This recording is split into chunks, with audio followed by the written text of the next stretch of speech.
The Subcommittee on the Indo-Pacific of the Foreign Affairs Committee will now come to order. The purpose of this hearing is to commemorate the 45th anniversary of the Taiwan Relations Act and assess the current U.S.-Taiwan relationship. I will now recognize myself for an opening statement. This year, we celebrate 45 years of the Taiwan Relations Act, known as TRA. This is a monumental and unique piece of legislation that has guided our U.S. bilateral relations with Taiwan. There is no other legislation that guides our bilateral relations with another country quite this way. The legislation is one of the reasons why the U.S. is uniquely positioned to lead. Since the TRA became law, Taiwan has demonstrated to the world time and time again its importance as a vital contributor to global peace and prosperity. From manufacturing the most advanced semiconductors, to providing health and humanitarian assistance, to providing a model of democracy, Taiwan is a critically important democratic partner of the United States and like-minded allies. Yet today, Taiwan is possibly the biggest geopolitical flashpoint in the world. In his meeting with President Biden in December, Chairman Xi Jinping told President Biden that Beijing will reunify Taiwan, and the U.S. intelligence suggests that he has directed the People's Liberation Army to be ready to take Taiwan by force in 2027. As the PLA steps up aggression in the Taiwan Strait, it is important that Congress carefully examines the TRA and ensure that the U.S. is diplomatically, economically, and militarily prepared for the Taiwan contingency. The fate of Taiwan affects not only the 23 million people living on the island, but every American. In February of 1954, the U.S. Senate ratified a mutual defense treaty with Taiwan. That treaty obligated the United States to act if Taiwan suffered an armed attack. U.S. military presence on the island reached nearly 100,000 troops at its peak.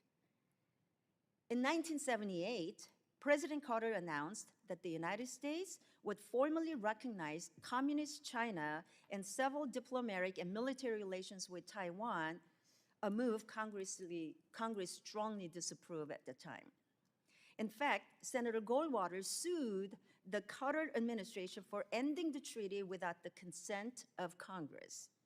It was Congress that stepped in to ensure basic relations with the people of Taiwan. On an overwhelmingly bipartisan basis, the House and Senate passed the Taiwan Relations Act in 1979, 14 days from introduction to passing both chambers, and just within months of President Carter cutting diplomatic and military ties to Taiwan. Through the TRA, Congress ensured normal relations with Taiwan would continue and, importantly, put several requirements on the executive branch. I want to emphasize 3 of them. 1, to provide Taiwan with arms of a defensive character. 2, to maintain the capacity of the United States to resist any resort to force or other forms of coercion that would jeopardize the security or the social or economic system of the people of Taiwan. And thirdly, to make clear that the United States' decision to establish diplomatic relations with the People's Republic of China rests upon the expectation that the future of Taiwan will be determined by peaceful means. Congress doubled down on the U.S. position that in establishing diplomatic relations with China, any issue between China and Taiwan would have to be resolved peacefully and free from coercion. Congress pushed in the defense components of the TRA to ensure the backing of the U.S. military and capabilities would ensure peace across the Taiwan Strait. After more than 20 years of guaranteeing Taiwan's defense, it seems that the Congress was forced to use the TRA to seek peace over Taiwan through deterrence. It is now clear that Xi Jinping has no intention of resolving the issue peacefully and is prepared for armed conflict in the Taiwan Strait, and the situation is very dangerous. Earlier this year, now retired Admiral John Aquilino told Congress that, in quote, "We are in the most dangerous time that I've seen in 20 years or in my 40 years of doing business," end quote. Today, we're holding this hearing to assess the executive branch's implementation of this law to help determine if the fate of Taiwan will be peaceful and if it has the support to deter Chairman Xi. As previously noted, one of our responsibilities of the TRA is to arm Taiwan. After we found out that there was a $19 billion backlog of weapon sales to Taiwan in 2022, we engaged with the State and Defense Departments to address the delays. While I appreciate these engagements, we have yet to receive satisfactory responses to our inquiries about why the delays persist. I'm also concerned that the administration has been slow to fully execute the tenet of maintaining the capacity to resist PRC coercion against Taiwan. The CCP has run a successful coercion effort to cut Taiwan out of international organization. We're moving too slowly on initiatives promoting Taiwan's meaningful participation in international organizations. For example, my legislation, the Taiwan WHO Act, was signed into law 2 years ago. The World Health Assembly is now a month away, and I'm hearing that progress on this has been slow at best. Delays on our commitments to Taiwan send the wrong signal to the CCP at the worst possible time. The ability to execute our responsibilities under the TRA may very well determine whether we maintain peace in the Indo-Pacific or if the United States policy of strategic ambiguity is put to the test. This may well be one of the most important hearings our subcommittee has held in this Congress. So I look forward to your testimony. The chair now recognizes the ranking member, the gentleman from California, Mr. Berra, for any statement that you may have. Thank you, Chairwoman Kim, and thank you, Assistant Secretary Kritenbrink, for testifying this afternoon. Today, we reflect on the significance of the Taiwan Relations Act, the TRA, and its enduring impact on peace and stability across the Taiwan Strait. On April 10th of this year, I introduced a bipartisan resolution with my fellow Taiwan caucus co-chairs, Representatives Connolly, Barr, and Diaz-Balart, marking the 45th anniversary of enactment of the TRA and reaffirming the United States' commitment to Taiwan.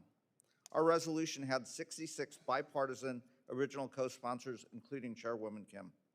I believe that that resolution and this hearing today demonstrates what has been made clear since the passage of the TRA in 1979, that the U.S. Congress, in a bipartisan way, has enduring support for Taiwan, and we're unwavering in that support. In January of this year, I was honored to join my fellow Taiwan caucus co-chair, Mario Diaz-Balart, as the first congressional delegation to visit Taiwan after the successful Democratic election of President-elect William Lai. During our trip, we were able to spread the message of steadfast support on behalf of the bipartisan Congressional Taiwan Caucus, one of the largest caucuses in the House of Representatives with over 200 members. I also applaud the Biden administration's commitment to strengthening our partnership with Taiwan under the guidance of the TRA. Over the past 4 decades, the TRA has served as a cornerstone of our relationship with Taiwan, providing a framework for robust engagement through the American Institute in Taiwan and a commitment to ensuring Taiwan's self-defense capabilities.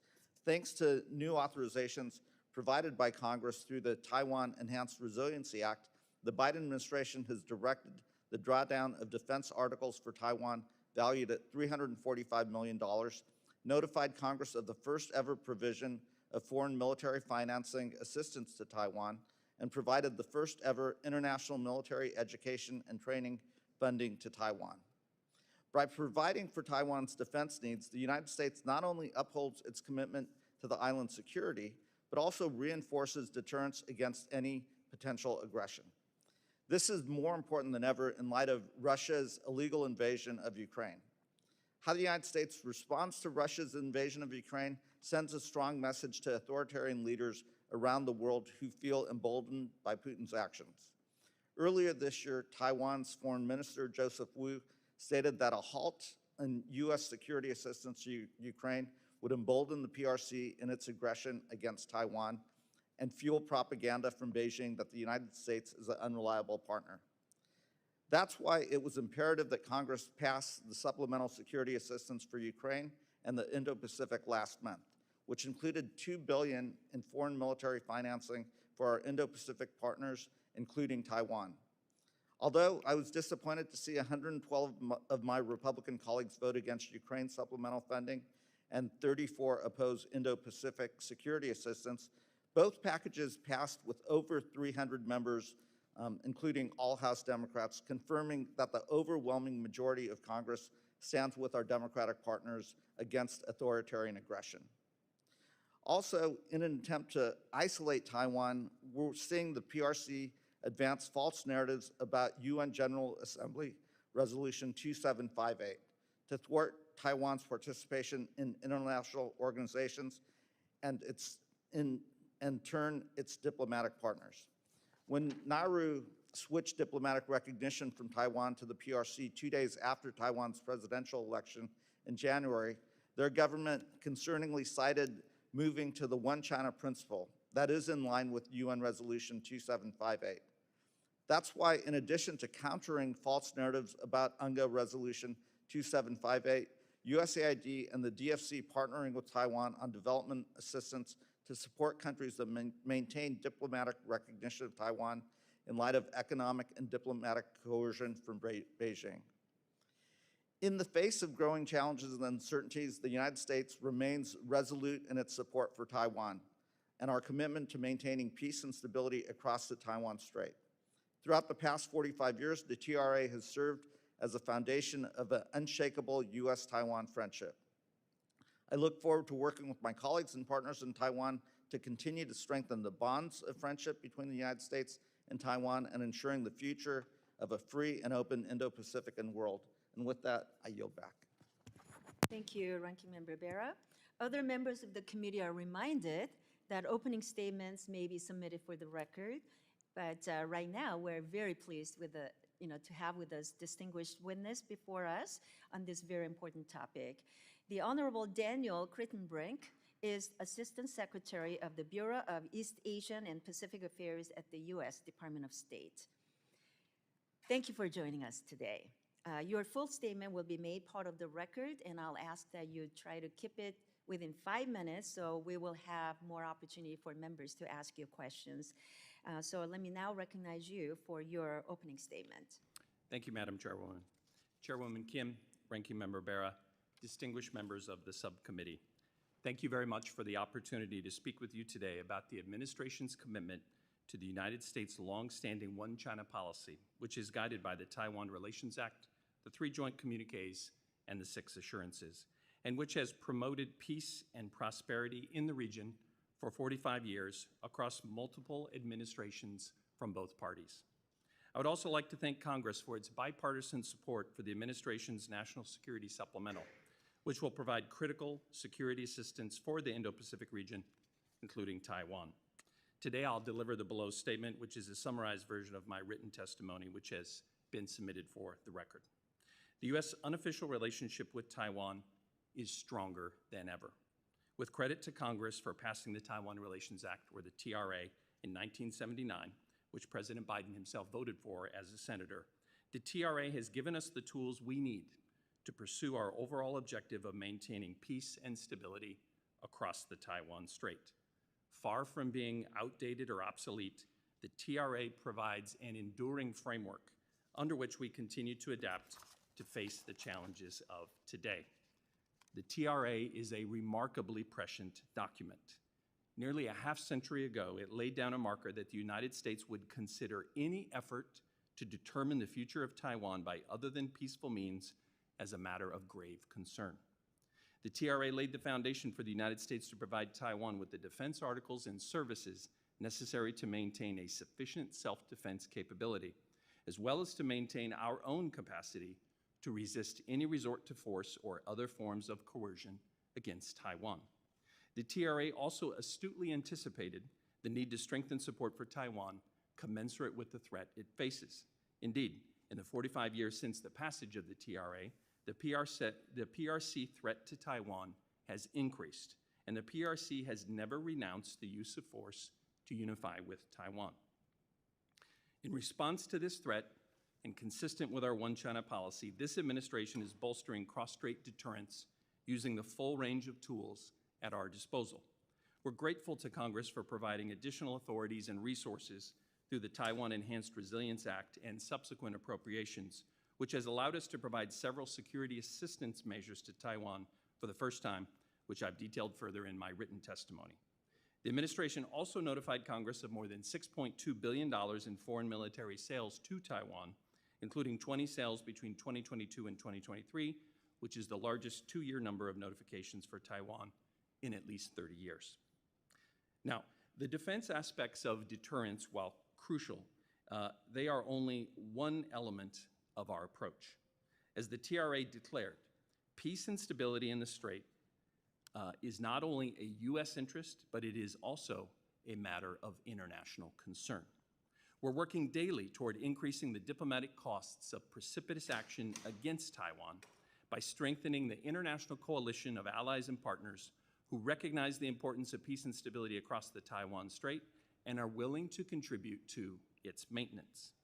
We also continue to advocate for Taiwan's international space, including Taiwan's meaningful participation in international organizations and pushing back against the PRC's attempts to mischaracterize UN General Assembly Resolution 2758. Finally, our partnership with Taiwan has grown dramatically and stands on its own, enabled by the tools and authorities provided by the TRA. Taiwan is the United States' 8th largest trading partner, with bilateral trade in goods and services totaling nearly $128 billion in 2023, up from just $9 billion in 1979. In addition, through the American Institute in Taiwan, this administration launched the U.S.-Taiwan Initiative on 21st Century Trade, the Technology, Trade, and Investment Collaboration Framework, and the inaugural Science and Technology Cooperation Dialogue, among other milestones. As another example, TSMC's historic $65 billion investment in Arizona is the largest greenfield foreign direct investment project in U.S. history, supported with up to $6.6 billion in direct funding through the CHIPS Act. In conclusion, with the Taiwan Relations Act as a foundational element of our One China policy, we've deepened and expanded our ties with Taiwan over decades to reflect not only the threat that Taiwan faces from the PRC, but also the vibrant partnership between the United States and Taiwan. We've been able to engage in extensive cooperation with Taiwan because the TRA provides the authorities we need to carry out our unofficial relationship. We have the framework we need. We do not need to change it. What we need to do is respond to the present moment using all the tools at our disposal. I hope today I've demonstrated how this administration is doing just that in close partnership with Congress and this committee. Thank you very much. I look forward to your questions. Thank you for your testimony. I now recognize myself for 5 minutes to ask you some questions. The CCP has been abusing UN Resolution 2758 that we've been talking about to delegitimize and determine Taiwan's legal status in international organization and exclude Taiwan's membership and meaningful participation in international organizations, as I mentioned in my opening statement, like the World Health Organization. Last Congress, my legislation, the Taiwan WHO Act, was signed into law. It codified that it is the policy of the United States to support Taiwan's meaningful participation in World Health Assembly as an observer. The World Health Assembly will be assembling later this month. So can you talk about how the State Department is pushing back against the PRC's misrepresentation of UN Resolution 2758? And can you commit to us right here in public to the efforts to secure Taiwan's meaningful participation in WHA? Madam Chairwoman, yes, I can. Let me start with the first part of your question. We have called out repeatedly the PRC's mischaracterization and misuse of UN General Assembly Resolution 2758. I mentioned that briefly in my testimony, let me say a little bit about that. Contrary to the false narratives that the PRC is pushing about Resolution 2758, 2758 did not constitute a UN institutional position on the ultimate political status of Taiwan. It has no bearing on countries' sovereign decisions regarding their relationship with Taiwan, and it does not preclude Taiwan's meaningful participation in the UN system or in any other multilateral forum. Moreover, Resolution 2758 did not endorse, is not equivalent to, and does not reflect a consensus for the PRC's own so-called One China principle, a term that refers to the PRC's own position on Taiwan. So beyond that, ma'am, in addition to pushing back against the misuse and mischaracterization of 2758, we have aggressively tried to support and expand Taiwan's international space. We support strongly Taiwan's... In the international body, like at the UN and others, so when the Yes, ma'am. opportunity comes, I hope that our voice and position will be very strong and make sure that Taiwan is not excluded. Yes, in ma'am. I any think way. you'll see Thank you. imminently, In the perhaps as interest early of as time, today, can I a move statement to on? that effect. Talk Please. about some other issues. Our policy is that any issue across the Taiwan Strait must be resolved peacefully, and that U.S. efforts and capabilities are maintained to deter CCP aggression. Yet our military cooperation with Taiwan continues to be low or no profile, while the CCP broadcasts and escalates its military exercises, air and neighboring incursions around Taiwan. And despite our many lines of effort with engaging Taiwan, CCP coercion is growing at a rapid pace. So can you talk about, well, let me pose this question very directly. Are we deterring CCP from aggression against Taiwan, or are they deterring us? Madam Chairwoman, our entire policy when it comes to maintaining peace and stability across the Taiwan Strait, and again, that is our fundamental U.S. national interest. It is predicated precisely on building Taiwan's deterrence, building their deterrent So capacity. do weapons in Taiwan enhance or detract from deterrence? Well, ma'am, our policy is predicated on the fact that we must, in accordance with our obligations under the TRA, continue to provide Taiwan with the defense articles and services necessary to help Taiwan maintain. We fully admit that have been delayed. Then we'll be able to deliver those in time. I would say what we are Before- doing everything possible to speed up that delivery. We've done everything together with my colleagues in the Political Military Bureau at State and with DOD to speed up our own internal processes. But ma'am, I think one other additional challenge is some of the constraints in the U.S. defense industrial base. That's something we're talking about with industry. I know that's something that Congress has supported as well. I think that's part of it. I would also say deterrence more broadly is involved with assisting Taiwan, both civilian and military authorities, in building out Taiwan's whole of society, defense and resilience. That contributes to deterrence, as does the international space question you raised Thank you. earlier. I know my time's up, so let me now recognize Ranking Member Bera for 5 minutes for questions. Thank you, Madam Chairwoman. And again, thank you, Assistant Secretary Kritenbrink, for being here. You know, Congress's support for Taiwan has been steadfast in a bipartisan way. And again, as I mentioned in my opening statement, I'm privileged to be one of the co-chairs of the Taiwan caucus, along with Mr. Barn, Mr. Connolly, and Mr. Diaz-Balart. And it has over 200 caucus members in a bipartisan way. So, you know, our support's steadfast. That said, you know, as of 2024, Taiwan maintains formal diplomatic relations with 11 countries and the Holy See, primarily in Latin America, the Caribbean, and the Pacific. What we've seen over the past years, many of the countries have shifted their diplomatic recognition from Taiwan due to the PRC placing significant political and economic pressure on those smaller countries. This past week, I had the privilege of leading a delegation to the Pacific Islands, and specifically and very intentionally visited the island of Tuvalu, a diplomatic ally of Taiwan.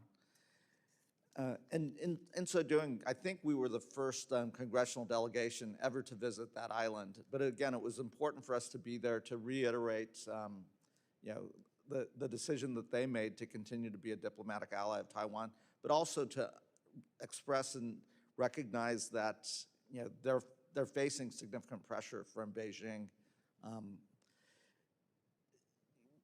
I guess my question, and I was just visiting with some members of the Japanese Diet as well, and they've expressed, you know, their support for Tuvalu as well.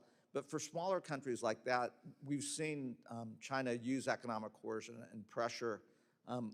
What are some of the tools in terms of how State Department is partnering with countries like Tuvalu that continue to maintain their recognition of Taiwan, but also working with partners like Japan, Australia, and others? And what are some of the tools that you're using?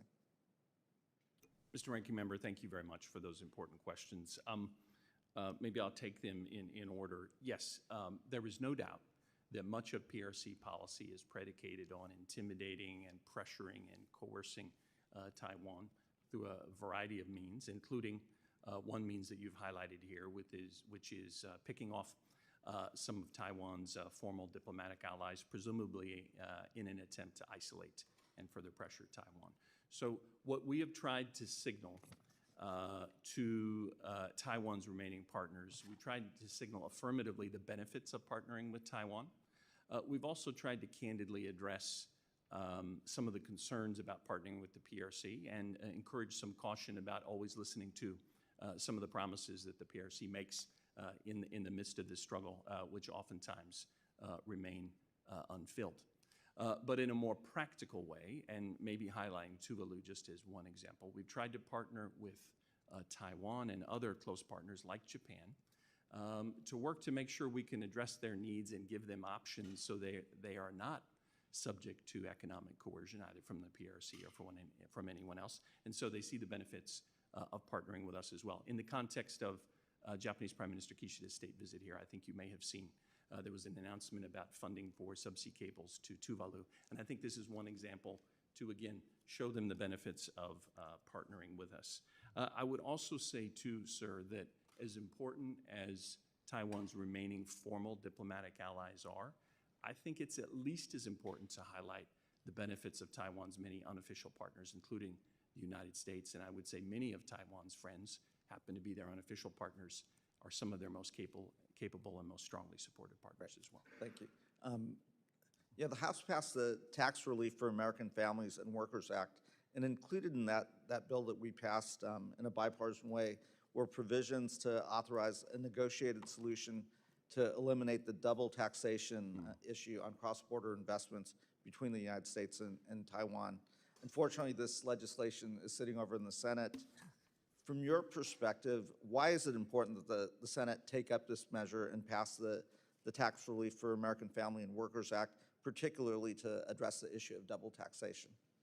Well, Mr. Ranking Member, I fully support your comments. We're grateful, thankful to the House for passing the tax bill to eliminate this double taxation burden for both American and Taiwan companies, and we do look forward and hope to see its passage in the Senate. I think what we've seen, sir, is that when both American and Taiwan companies face a double taxation burden, that's an obvious hindrance to the further development and growth of our vitally important economic and trade relationship. As I think outlined at the top, Taiwan is our 8th largest trade partner, now more than $128 billion in annual trade. I think that trade would increase if we were able to reduce that burden, and I think that would further contribute to another source of Taiwan resilience and another element of deterrence, namely investing in Taiwan's economic development. Thank you. Thank you. I recognize Ms. Wagner from Missouri for 5 minutes. I thank the chair, and I thank you, Assistant Secretary, for your time and your service. Confronting China is a once-in-a-generation challenge. And if we are to defeat China's plan, their plan, stated plan, to replace the United States as the world's preeminent power, we must boldly stand by our friends and partners, particularly Taiwan. And I will say this, sir, as a former United States ambassador, I believe in diplomacy. But when we are dealing with dictators, authoritarian governments, bullies, and a country that is part of what I consider the axis of evil, which is Russia, Iran, and China, deterrence through military weapons and force is key and necessary. Hiding behind opacity and red tape invites bullies like Xi Jinping to push the envelope. Assistant Secretary Kritenbrink, with Taiwan, and I'm going to take another stab at this, they are still facing a backlog of $19 billion of U.S. arms sales that they have purchased, okay? And I hope the emergency funding that Congress just provided will help us get back on track. What remaining bottlenecks and red tape at state are continuing to delay these deliveries? Congresswoman, thank you very much for your questions. I would state that we are absolutely committed to doing everything possible to build Taiwan's deterrent capacity in every area that I've outlined here today, including continuing to provide them the defense articles necessary to maintain What's standing in the way? self-defense. I would say, ma'am, the biggest hurdle we face right now are challenges in the U.S. defense industrial base. We've worked very hard internally at state and DOD to hasten our processes, remove red tape. I am told that we approve 95% of FMS cases now within 2 weeks. So I think the main challenge that we face, ma'am, are production challenges. Well, they've been waiting for years for some of this, let me just say years, and I want to know what you're doing to eliminate these barriers. Actually, my colleague tells me it's 95% of cases in 2 days, not 2 weeks. My apologies. But I think the main point, ma'am, as I said too. They still don't have the weaponry. I don't care how many days for process. Sorry, with yes, all due respect. Yes, ma'am. I will underscore what I said. That 19 billion, some of that, those are legitimate delays. Some of those are simply cases that haven't been delayed yet because there's a natural delay from announcement. Okay, let me ask you this. The fact that the $19 billion in weapons backlog is degrading our deterrence against China, has China's behavior changed as a result? And how is state addressing China's increasingly aggressive and coercive activities in the region? Ma'am, I would say that we believe, one, that the threat from the PRC is growing. Two, we believe that we are meeting that threat together with our Taiwan partners through the provision of the arms that we're talking about, through working with Taiwan authorities, both civilian and military, on building their whole of society defense and resilience. Right, well, there won't be a whole of society if China overruns them and takes over Taiwan. So the weapons backlog also, I think, makes the United States appear to be a less reliable partner to other countries in the Indo-Pacific. Your thoughts? I completely disagree, ma'am. I would say that our partnership with Taiwan is stronger than it's ever been. We do not believe that conflict is either imminent or inevitable, and everything we do, both through the demonstration of our own capabilities and our assistance to Taiwan, is designed to demonstrate that deterrence, as well as the fact, I think a larger number of countries than ever before has stood up to say they recognize the importance of Taiwan in the Let me ask this in my limited time. Assistant Secretary, if China succeeds in taking control over swaths of the South China Sea, as they are actively doing right now, how would the U.S. and allied countries' ability to operate in the first island China, and in the first island chain, pardon me, during the Indo-Pacific conflict be impacted?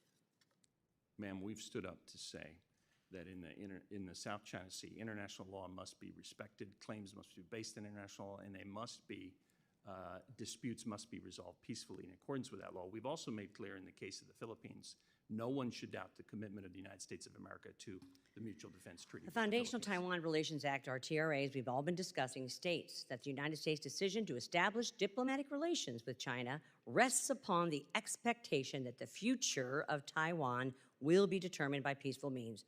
How would you define peaceful means? Because, you know, I don't define peaceful means to include live fire drills and economic embargoes and election interference. With all due respect, since the gentlewoman's time's up, may I ask Assistant Secretary to respond I to her can't question wait, in and I writing? have more to ask, Thank so you. I thank you, Madam right. Chair. I would like to recognize the gentleman from California, Representative Sherman. Would for you like 5 me to minutes. respond, or should I come back later? In writing, Oh, if you can. yes, ma'am. Thank you. Or,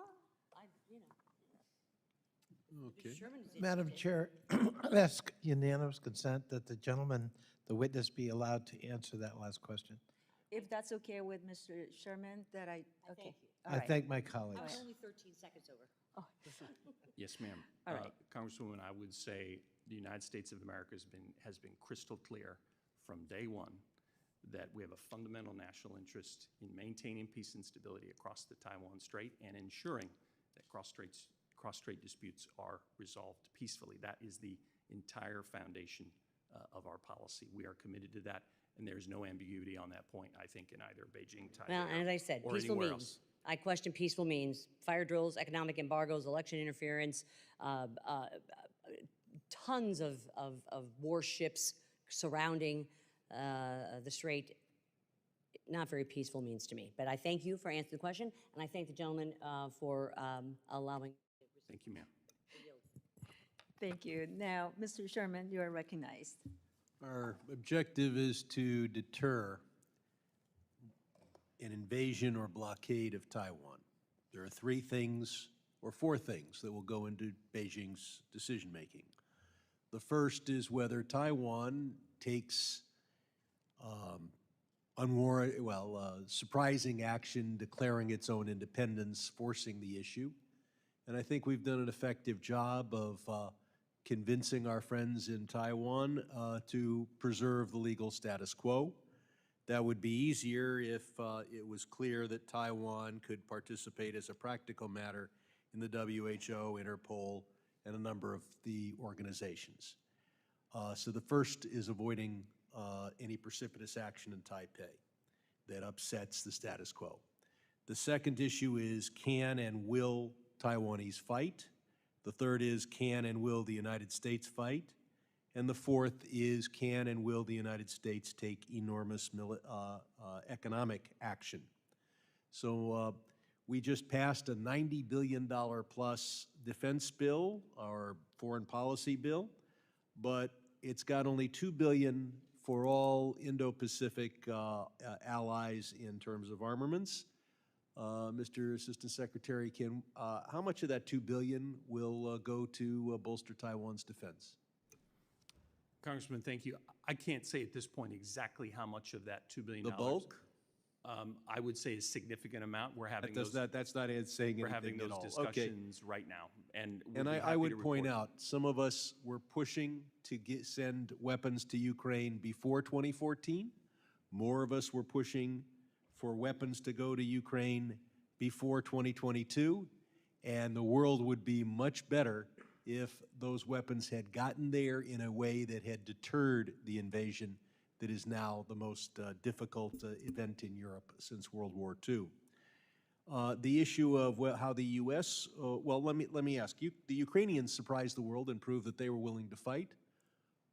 Are the Taiwanese willing to fight? Congressman, what I would say is that we've been impressed by the willingness of our Taiwan counterparts to address this threat head-on, to plan Good. accordingly. I want to move on to two other things. I think most opinion polls would say the answer to your The question next- is yes. The next issue is, will the United States fight? And the answer is, we have a policy of strategic ambiguity, and nothing Congress can do can absolutely assure the result, in that it would take a president to actually order our forces to take any action. We don't know who's going to be president. We don't know when. And the Chinese cannot be certain what we will do militarily. But the one area where we can lock something in is economically. And that is to establish by law that if China invades or blockades Taiwan, that they immediately, automatically, and without further action, lose MFN with the United States. Would that be an effective deterrent, and would the administration support it? Congressman, I'm reluctant to comment on any specific measure regarding an event that has not yet happened. What I would say Well, is an that event has happened. The congressman from California has proposed the idea that we adopt a statute now, long before China takes any action, that makes it plain to Beijing that if they invade or blockade, they immediately lose MFN. So Congressman, that has happened. So can you comment on it? what I would say is that obviously it would be a serious mistake for China to take such precipitous Yes, action. but here's They should assume. here's what Beijing may be thinking. There will be a flood of lobbyists from every corporation in America saying, oh my God, We can't cut off MFN for China. It's going to hurt our economy. We haven't de-risked. And our companies are not de-risking the way they should. That is why I hope, I guess Ann Wagner has left, but I'm hoping that in financial services, we require companies to report to their shareholders what they're doing to de-risk. Is it the policy of the United States government to encourage our corporations to de-risk? Or do we just wait for the day when they send all their lobbyists here saying, oh, we haven't done anything, so you can't possibly take economic action against China? Congressman, we leave to companies, just as we do other countries, to them to make their own decisions. But what we do, we encourage what we companies to do- reduce their carbon footprint. Do we encourage companies to reduce their China risk? yes, we encourage countries and companies to consider carefully the risk, and we do encourage resilient supply chains and investments, so none of us are overly dependent on any one country or supply chain. I yield back. Thank you. Let me now recognize the gentleman from Kentucky, Representative Barr.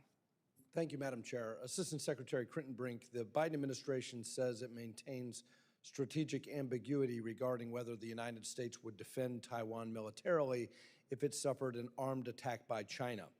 President Biden, however, has stated on the record 4 times that he would commit U.S. military forces to defend Taiwan. For context, then Senator Biden criticized President George W. Bush for explicitly committing a U.S. response to a Chinese invasion of Taiwan. Let's see if we can clarify what exactly the policy of the administration is here. Can you tell us, for the record, what is the policy of the administration on protecting Taiwan in the event of an attack? Sir, I think what we have said all along, and I can walk you through the entire policy, is we state that our policies, we oppose any unilateral changes to the status quo from either side. We do not support Taiwan independence. We support cross-strait dialogue. We expect cross-strait differences to be resolved by peaceful means, free from coercion in a manner that's acceptable. Is that strategic ambiguity? Sides of the strait. What you just described, is that a policy of strategic ambiguity? We don't normally use that term, sir, but others have used that term to describe. Okay, our well, the policy. president has clearly said the opposite. He has said definitively that we would commit military force in the event of an armed conflict. Do you disagree with the president, or does the president not speak for the administration? Congressman, the U.S. One China policy has not changed. The president himself has said repeatedly that the One China policy has not changed, and he said it, to my understanding, most recently after the Woodside Summit. I know that as well, when some of these questions were previously asked in September of 2022, the National Security Advisor spoke to this from the White House podium as well, and he said that there has been no change to our policy, and the president was not announcing any change to U.S. Clearly, policy. the administration is speaking out of both sides of its mouth, and maybe that is ambiguity. Maybe that's why we call it strategic ambiguity. Former late Prime Minister Shinzo Abe said the United States should end its strategic ambiguity with respect to Taiwan. Do you disagree with the former Prime Minister? I do. Changing our long-standing One China policy that has stood the test of time for the last 45 years has helped ensure peace and stability across the Do you Taiwan believe that Strait. clarity It would be- about red lines and intentions is useful or harmful to deterrence? Well, Congressman, I think we've been absolutely clear about America's national interest in maintaining But that's my peace and point. No, you're not being clear. It's exactly the opposite of clarity. This exchange we're having is a perfect example of how it is strategic ambiguity. It is ambiguity. If you took the position that ambiguity is deterrence, I would understand that. But it's clearly not clear. It is unclear. And that's why Asian leaders like the late Prime Minister has encouraged the United States to abandon this dithering or this dissembling, this lack of clarity.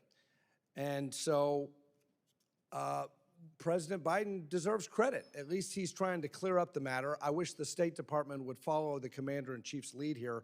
Let me move to another question. Assistant Secretary Kritenbrink, in the readout of President Biden's meeting with General Secretary Xi in November, President Biden apparently called for restraint in the PRC's use of military activity in and around the Taiwan Strait. Since that meeting, the number of PLA Air Force incursions crossing Taiwan's air defense identification zone have been steadily increasing. 72 in January, 86 in February, 139 in March, 157 in April. Do you feel General Secretary Xi is abiding by President Biden's call for restraint?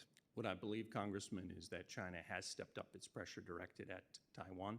I also believe that our deterrence and our contributions to deterrence, those are real. They are effective. Doesn't look like it. We believe that conflict is not Doesn't look like it. Looks nor like the incursions are going up. Looks like Beijing is not at all deterred by tough words from President Biden at APEC. Doesn't seem to be making a difference. In fact, it looks like it's going in the opposite direction. So I appreciate the attempts by the president to remove the ambiguity, and I appreciate the calling up for restraint, but it doesn't look like the PRC is heeding those words. Congressman, we've been clear what our interests are, what's at stake. The TRA and our One China policies helped maintain peace and stability for the last 45 years, and we are proud. What we have to do is step up to the challenge that you've outlined, Congressman, and with the support of Congress and the leadership of this administration, we've done that and we'll continue to do so. My time has expired. I yield back. Thank you. Let me now recognize gentleman from Virginia, Representative Connolly. Thank you, Madam Chair. And can I ask you, Mr. Assistant Secretary, pull the mic closer.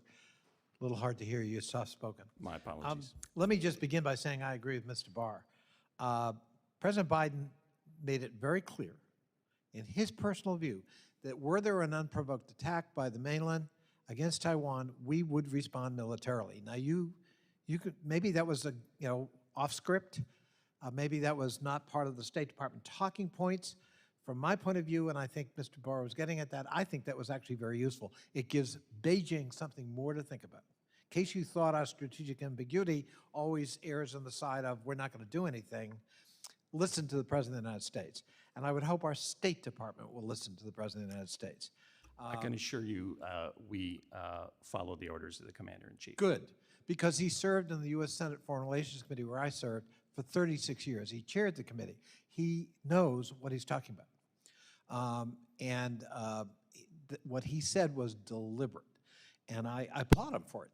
I think it adds to the cost factor Beijing has to calculate, and I would hope it would be seen as of strategic value in what Mr. Barr was getting at in terms of the overall policy of what has been called strategic ambiguity. That's fine, but let's not always mean, wishy-washiness and probably we're not going to do anything. Xi Jinping is watching what we're doing in Ukraine. And I think he now has a different calculation because of the solidarity of NATO and the resilience here of the United States and by the United States Congress in an overwhelming vote. We are going to stand with Ukraine. We're going to continue to resupply Ukraine. We are going to resist militarily, unprovoked military action against a sovereign nation. In the case of Taiwan, not a sovereign nation, but a territory that we have circumscribed by law. I was on that committee when the Taiwan Relations Act was written by the Senate Foreign Relations Committee primarily. President Carter signed it into law in 1979 after recognizing Beijing. What is your understanding of that law? Does that guide you? Does that compel you in terms of consistency with policies that circumscribe the relationship with Taiwan and, for that matter, with mainland China? Well, Congressman, first I'll just reiterate on the comments that the President made. He himself has said he has not announced a change to our policy. Yeah, I know. That's called strategic ambiguity. Oh, yeah. On the point on Ukraine, when I say that we're going to respond militarily, that's not a change. Congressman, on Ukraine, I fully agree the world is watching, and what we've done to step up to support Ukraine sends a powerful message around the world, including in Asia, including in Beijing. The Taiwan Relations Act, as I hope I have outlined here today, is a fundamental element of our One China policy. It gives us the tools and the framework that we need to respond to the increasing threat from China. It's and also the law. It's allowed us. It's also the law of the land, Mr. Yes, sir. Secretary. It's not just guidance. It is the law, and it was signed into law by the President of the United States, head of the executive branch. So, Yes, sir. I would just hope that when my colleagues reiterate parts of the Taiwan Relations Act that we expect in terms of Chinese behavior, that's the law, and that should guide everything we do as we try to meet Chinese aggression in the South China Sea especially. Real quickly, does the administration support the language contained in the Tax Relief for Americans, Family and Workers Act on double taxation with respect to Taiwan? Senate hasn't acted yet. What's the administration position as quickly as you can say? Congressman, as I indicated earlier, we're very grateful to the House's passage of that legislation, and we hope the Senate will act on it as Great. well. We think That's it's important for great our to hear. relationship with Taiwan. I wrote a lot of that text, so I'm glad to hear that. Thank Yes, you. sir. UNGA Resolution 2758. Beijing is spreading a lot of disinformation about the consequences of that and what it means and all that good stuff. What is the State Department doing to counter Chinese disinformation and to help Taipei participate in things like the WHA, which is coming up? Yes, sir. As I indicated earlier, we have spoken out against China's misuse and mischaracterization of 2758. We've spoken out in support of Taiwan's participation in all international organizations that do not require statehood, and meaningful participation by Taiwan in all international organizations that do, and that includes the WHA. I think you'll see a statement to that effect from the U.S. government imminently.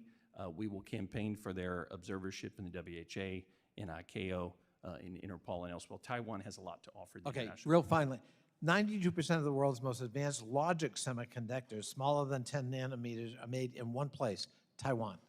Is that of strategic concern to us, and should it be of concern, strategic concern, to industrialized countries that rely on those chips?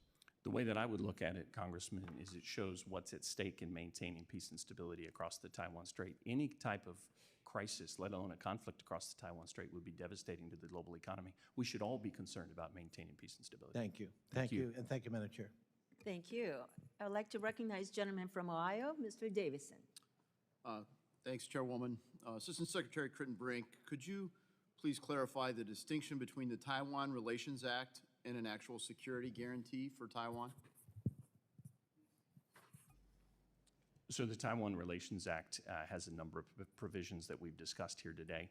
It talks about how it will be the policy of the United States to provide defense articles and services to Taiwan to assist Taiwan in maintaining a credible self-defense. It talks about how the United States will maintain the capacity to resist any use of force or coercion to undermine peace and stability in the Western Pacific.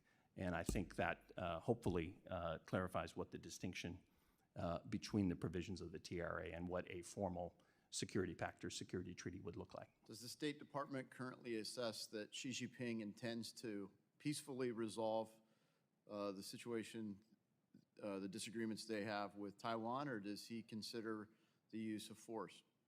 We think that if you take Chinese statements at face value, they state explicitly that China would prefer to resolve that issue peacefully, but they do not rule out the use of force, and they never have. But I would also reiterate, we've seen no indication that conflict is either imminent or inevitable. So the Taiwan Relation Act states that, quote, the United States' decision to establish diplomatic relations with the People's Republic of China rests upon the expectation that the future of Taiwan will be determined by peaceful means. Would the administration consider ending diplomatic relations with China if it no longer expected the future of Taiwan would be determined by peaceful means?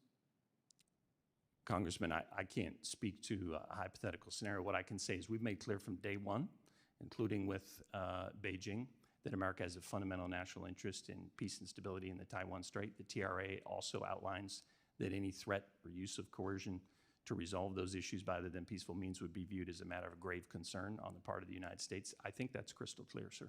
How do you feel that the TRA coordinates with the One China policy to maintain stability in the region? As I indicated, the pillars of our One China policy are the Taiwan Relations Act, the 3 U.S.-China joint communiques, and the 6 assurances to Taiwan. In totality, we believe that policy and that policy approach has stood the test of time. It has maintained peace and stability for the last 45 years. And again, I'm confident that together with the cooperation and support of Congress, we will continue to meet the challenge, maintain peace and stability. Do you see threats to the shipping lanes involved with escalatory actions by China? Absolutely do. 50% of global container traffic goes through the Taiwan Strait, in addition to the comments made by Congressman Connolly earlier. When you look at the centrality of Taiwan to the global economy, peace and stability across the Taiwan Strait has to be a matter of international concern. Thanks for acknowledging that. And when you think about, the stakes here, you mentioned, our one China policy. Yes, sir. And of course, that drew some attention when President Trump announced, quote, our one China policy. Do you see any differentiation in the evolution of the United States one China policy, administration to administration? I would say that in my mind, the terms are interchangeable. Whether it's our policy, it's the U.S. one China policy. It is absolutely not the PRC one China principle. And our policy has remained essentially unchanged and enduring for the last 45 years. And I'm confident, again, together with Congress, we will continue to meet the challenge. Thank you. Can you commit that all the money appropriated to the Biden administration for use in the Indo-Pacific as part of the National Security Emergency Supplemental that just passed and was signed into law will be used in the Indo-Pacific and not used to service loans in other regions? Well, Congressman, I'm the EAP Assistant Secretary. Our intention is to plan to invest and spend those monies where it was intended. I'm not specifically in charge of our budget, but I think the intent of Congress was clear, and that's what we're planning towards. Thank you for clarifying that. Does China believe the U.S. position on protecting Taiwan in the event of armed conflict is ambiguous? I'm sorry, can you repeat the question? Does China believe that our policy is ambiguous? I've heard colleagues feel that the position is ambiguous. I mean, our policy formally has the word ambiguity in it. Does China believe our position is ambiguous? I would say two things. Formally, again, we don't use that term. Here's what I'm confident of. I'm confident that all across the region, including in the PRC, know how fundamental peace and stability across the Taiwan Strait Is is. China preparing for the United States to become involved militarily should they use force? I can't say that definitively, but I know in prior testimony with my colleagues from the Department of Defense, their assessment is yes. Thank you. I yield back. Thank you. In other words, their assessment of PRC assessment is yes. Thank you. Thank you. I'd like to recognize the gentlelady from Pennsylvania, Ms. Hulan, and welcome to our subcommittee hearing. Thank you, Madam Chair, and I really appreciate you and the ranking member allowing me to be here, and it's good to be back in this room. I can tell you it's a lot classier than it was when I last left it. I don't know what y'all have been doing, but it's pretty fancy. My name is Chrissy Houlihan, and I serve on the Armed Services and Intelligence Committees. I'm grateful to be here to ask some questions about Taiwan.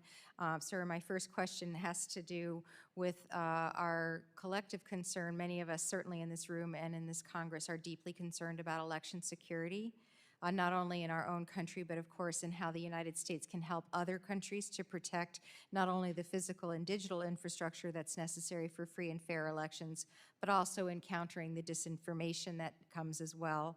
So we know that Taiwan has historically and particularly recently borne the brunt of Chinese disinformation campaigns. There was a 2022 Freedom House report that said about Beijing's global media influence that their efforts in Taiwan were very, very high. But it also did note that Taiwan was resilient in repelling that disinformation and in countering the CCP's efforts. So my question, sir, is can you share any details that are available and allowed to share of what involvement the State Department, you specifically have had in supporting Taiwan's recent elections, and how you might be planning on coordinating in the future to counter CCP disinformation campaigns as well? Congressman, thank you for your very important question. I would say we agree that the threat posed by misinformation and disinformation campaigns around the world it is a significant challenge to elections around the world, including in Taiwan. I would say I've been part of a number of conversations with friends in Taiwan to try to share both our experience in countering such threats, and lessons learned, right, that we have garnered over the years. I will say that we've been generally impressed by Taiwan's resilience, and I think that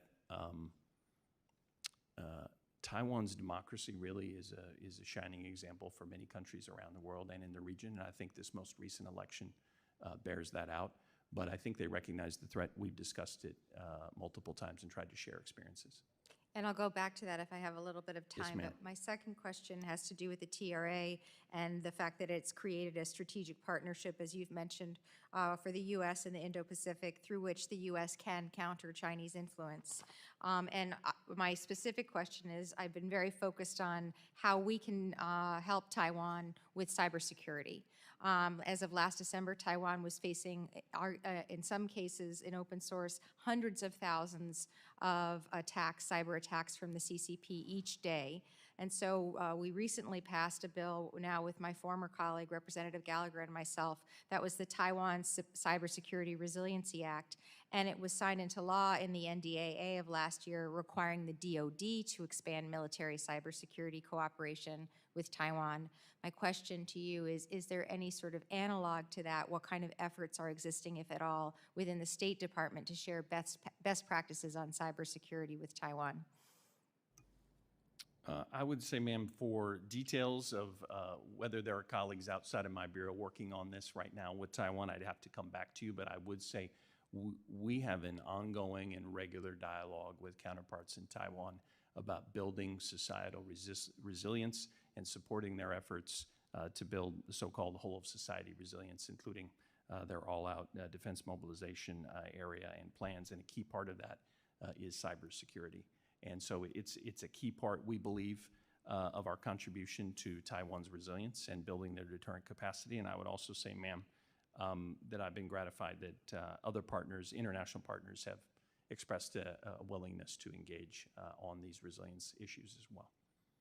And with what remains of my time, in both cases, election security, kind of malign influence and malign messaging, cybersecurity and resilience to cyber attacks, all of those things, if there are things that we can do to be helpful to enable the State Department to be as effective as possible, as I know the DoD and the intel community are also trying to be, we would welcome that, I'm certain. And with that, I will yield back. Once again, thank you so much for allowing me to be part of this hearing. And Thank you, ma'am, and we will take you up on that offer. Thank you very much. Thank you, Ms. Olan, for joining us. I was informed that we have another member on his way, literally, hopefully walking in the next 30 seconds or so. In the meantime, I would like to ask a question. In your statement, you said China's decision to act peacefully would be of grave concern. So based on the China's behavior that we've seen lately, do you have grave concerns? Yes, ma'am. I believe you're referring to my statement in which I quoted from the TRA, in which it says that, of course, any means other than of a peaceful nature to resolve these issues would be resolved or would be viewed with grave concern on the part of the United States. So I would say that if there were steps to use force and other precipitous action, we would absolutely view that with grave concern. I hope I've made it clear today, we do recognize China has used a number of coercive and pressure tactics, gray zone tactics, to try to increase pressure on Taiwan and isolate Taiwan.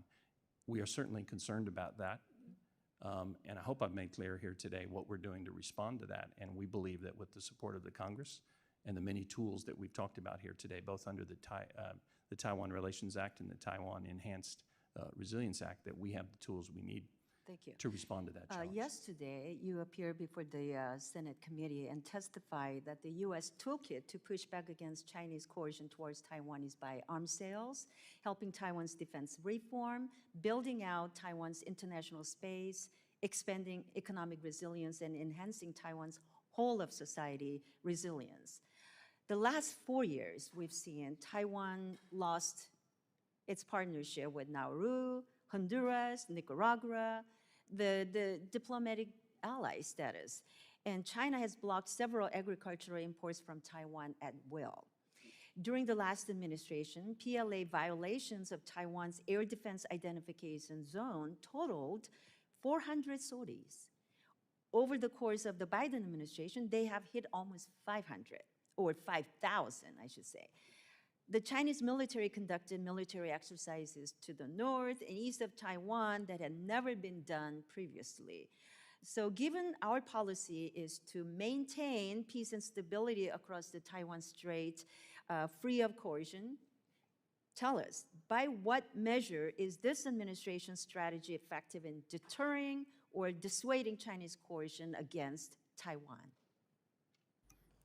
Ma'am, I would say through my testimony and responses to questions today, I hope I've laid out the same strategy today as I did yesterday. We're committed to that strategy. We recognize that the threat from the PRC is growing. Use of gray zone tactics and coercion by the PRC, they are growing, and we recognize that, and we are stepping up to meet that challenge in a range of ways, and I would argue a range of unprecedented ways, both through efforts to build Taiwan's military deterrent capacity, the work we're doing to build out their international space, to strengthen their economic resilience, including through our own economic relationship, but also encouraging them to diversify their supply chains and markets and the like. We are confident in our approach. We recognize that the challenge is growing, but as I hope I've indicated here today, we believe we have the framework and the tools necessary. What we need to do is stand up and meet the moment. We believe we're doing that, and we're doing that with the support of this body, and we're grateful for that. Thank you. I'd like to yield some time to Ranking Member for a question too. Great, thank you, Madam Chairwoman. Assistant Secretary, when I was in Taiwan 2 weeks after the election to, one, help them celebrate a successful democratic election, but also to congratulate President-elect Lai. One of the things that we were apprised of was to kind of watch the time between the election and the inauguration, May 20th. Have we noticed in terms of the PRC posture, what they've been doing or not doing? It does seem like President Lai has been measured in his comments, and I think appropriately, continuing the policy of the one China. Thank you, Mr. Ranking Member. I would say that we've been very clear, including through Secretary Blinken's recent visit to Beijing, our expectation that all sides will conduct themselves with restraint and prudence in the period ahead. We've made clear to our friends in Beijing that they should not take advantage of this period in the run-up to the May 20 inauguration to take steps that would escalate tensions and undermine peace and stability. And of course, we've made clear that there shouldn't be such steps after the inauguration as well. I would say we're watching this very carefully, and we'll continue to do so. I also agree with you that I thought that President-elect Lai's comments after the election were very responsible and make clear our shared commitment to peace and stability across the Taiwan Strait. And I think that's important to emphasize. From our perspective, I think from the administration's perspective, from the Taiwanese perspective, our goal is to maintain the status quo, peace, stability, prosperity, across the straits, but throughout the region. It's Beijing, Xi Jinping, that is, in their aggressive manner, changing that status quo. And I think it's important for us to continue to counter that narrative. Again, our goal is to maintain the status quo, which really has been peaceful and prosperous for all the countries in the region, probably none more so than the PRC. So, it is Beijing and Xi Jinping that is changing that calculus. And unfortunately, we have to respond. And, Well, Mr. Ranking Member, I agree with all of that. It's very clear our commitment to the status quo and peace and stability. I would argue the same is true for the authorities in Taiwan. Our concern is that China is taking measures that are undermining that status quo and long-held peace and stability, and that's why we responded the way that we have. And I would also say I appreciate your comments, Mr. Ranking Member, because I think it's important to underscore here, too, that our consistent commitment to our one China policy as we define it and our commitment to maintaining the status quo. It's been important not just to maintaining peace and stability across the strait these 45 years, it's also a really important feature in encouraging other like-minded allies, partners, and friends to stand up and speak out in support of that peace and stability, in support of Taiwan as well. It would be unwise to change the framework and the approach that has held us in such good stead for the last 45 years, and I think it would also undermine the ability and the willingness of other countries to stand in partnership with us. I think it's very much in our collective interest to shine a light on the fact that it is the PRC that is working to undermine the status quo, not us, not Taiwan. And knowing that the PRC, for Taiwan's diplomatic partners, is obviously putting pressure on it. From the State Department perspective, can you give us some examples of how we're helping support some of those folks that continue to maintain relations with Taiwan, particularly in South America and elsewhere?